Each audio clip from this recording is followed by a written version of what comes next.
అందరికీ నమస్కారం. నా పేరు శ్రీనివాస్. మీరు చూస్తున్నారు Srinu social connect YouTube channel. Friends, ఈ వీడియోని మీరైతే ఇన్‌స్టాగ్రామ్‌లో అయినా, యూట్యూబ్‌లో అయినా చూసుంటారు. నిజంగా ఆశ్చర్యం అయితే అయితుంది.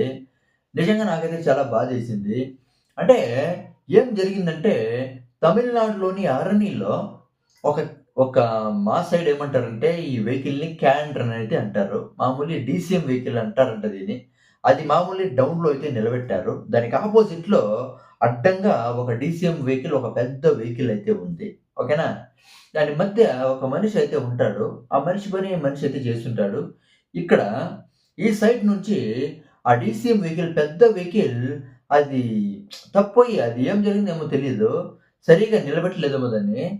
అది డౌన్ ఉంది కాబట్టి డౌన్‌కైతే వచ్చేస్తుంది. డౌన్‌కైతే వచ్చేస్తుంది. ఆ మనిషి మీదకైతే వచ్చేస్తుంది. స్లోగా అయితే వస్తుంది.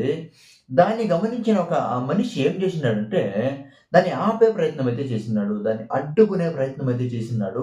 చాలా అంటే చాలా అడ్డుకుంటాడు. 'బాహుబలిలో' బల్లాల దేవుడు దున్నపోతుని అడ్డుకునే అడ్డుకుంటాడు. కానీ అది సాధ్యమవుతుందా?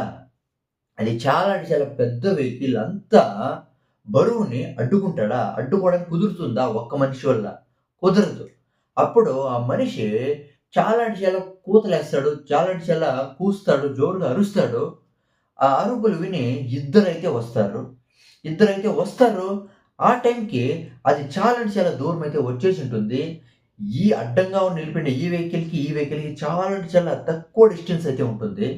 దాన్ని చూసి గమనించిన ఈ ఇద్దరు ఏం చేస్తారంటే, ఆ మనిషి ముందుగా దాన్ని ఆపుతున్నాడు చూడు, ఆ మనిషి, దాన్ని అడ్డుపడుతున్నాడు కదా! ఆ మనిషి మామూలుగా అడ్డుపడుతూనే ఉంటాడు. కానీ ఆ మనిషి కూతలు వేసిన తర్వాత ఇద్దరొస్తారు కదా! వాళ్ళైతే ఆ వెహికల్‌ని చూస్తేనే వాళ్ళైతే వెళ్ళిపోతారు. ఆ వెహికల్‌నయితే అడ్డుకోరు. ఎందుకంటే అది మీదకొచ్చేస్తుంది. ఇక్కడ వెహికల్ ఉంది కాబట్టి దాన్ని అడ్డుకునే ప్రయత్నం అయితే చేయరు. వాళ్ళైతే సడెన్‌గా ఇమ్మీడియేట్‌గా ఆ సైడ్ అయితే వెళ్ళిపోతారు. కానీ ఆ మనిషి మాత్రం అలానే అడ్డుకోనున్నాడు. అసలు బుద్ధుందా లేదా ఈ మనిషికి? ఈ మనిషి ఏమన్నా స్పైడర్ మ్యానా? సూపర్ మ్యానా? అని చాలామందయితే కామెంట్స్ అయితే చేస్తున్నారు. ఈ మనిషి ఈ వెనకాల అడ్డంగా ఈ ఒక వెహికల్, డీసీఎం వెహికల్, పెద్ద వెహికల్ నిల్చుంది అని ఈ మనిషికి తెలుసునో తెలీదో. ఎందుకు ఆ మనిషి అంత అంటే అడ్డుకునే ప్రయత్నం చేసినాడో నాకైతే అర్థమైతానులా. అది మీకు అర్థమైందో లేదో నాకు తెలుస్తానులా. సైడ్‌కొచ్చేసింటే పోవు. అంటే ఇప్పుడు ఆ సైడ్‌కొచ్చేసింటే ఏమవ్వు, ఆ డీసీఎం వెహికల్, ఈ డీసీఎంకి వెహికల్‌ని డాష్ అయ్యి ఏమో ఒకటి జరుగు. అవునా కదా! వెహికల్ పోతే మళ్ళా తెచ్చుకోవచ్చు. ప్రాణం పోతే మళ్ళా వస్తుందా? అది ఏం బాధ, అదే ఆ మనిషి ఏం ఆలోచించినాడో మనకు తెలీదు. అంటే ఆ వెహికల్‌కి ఏమైనా ప్రాబ్లమ్ అయితే మళ్ళీ ప్రాబ్లమ్ అయితుందేమో, ఆ వెహికల్ ఆ మనిషితో కాదో మనకు కూడా తెలీదు. అవునా కదా! ఆ మనిషి ఏమన్నా సైడ్‌కి ఏమన్నా వచ్చేసిండుంటే సరిపోవు.